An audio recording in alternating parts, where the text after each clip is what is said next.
All right, let's talk about what makes a rhombus special. So a rhombus, all of the sides are congruent. Another thing is that the diagonals bisect the angles, okay? And the last thing is that the diagonals are perpendicular to each other. These are special to just a rhombus. The other things that are special just to a rectangle are that all the corners are 90 degrees and the diagonals are equal length. All right? And a square has something that is from the rhombus and from the rectangle. So it has to have one of each, or one here like this, or like this, or like this, or like this, or like this. It has to have one from the top row and one from the bottom row. Two from the top row do not prove it's a square. It just proved it is a rhombus. Now let's do a dilation. So a dilation of 2 to all three of these is literally just multiplying everything by 2. Is doubling the distance from the origin. So A prime here would be 610. B prime would be 4, -10. And C prime would be -2, -4. The dilation of a half cuts all the distances in half from the origin. So that just is the same thing as multiplying everything by a half.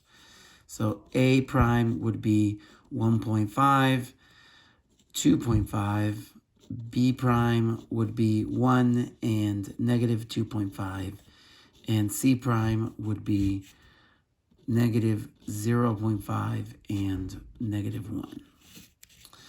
Now, dilation by 2 from the point A means everything is getting double the distance from A. So A would be the same, because it's not going to get further away from itself. But these have to get double the distance from 3, 5. So the distance from 2 to 3 is 1. So I have to double that distance from 2. So now, to double that distance is now 2. So it's going to be 4. This went up 10. To double that, I have to go up 20, which would be from here, 20, it would be 15. Okay? Or you can see it as, if it travels one, it has to travel another one because it doubles. I like to do it this way, personal opinion. So now B prime is found at 415. C prime from 3, 5. So this would be up 4, so I have to go up 8. So this would be at 7. This went up 7, so now I have to go up 14, so this would be at 13. And there we go.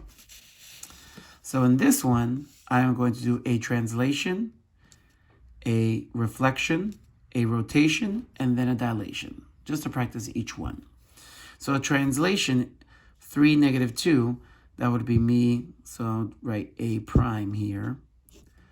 And I'm going to be adding 3 to this, making it 7. And I'm subtracting 2 from here, making it -3.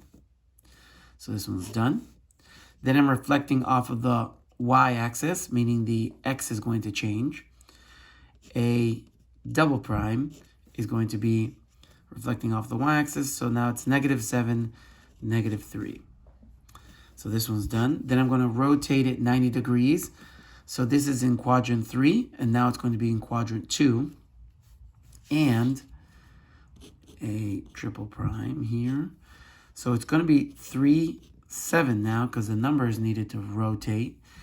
But now it's going to be in quadrant 2, which is -+.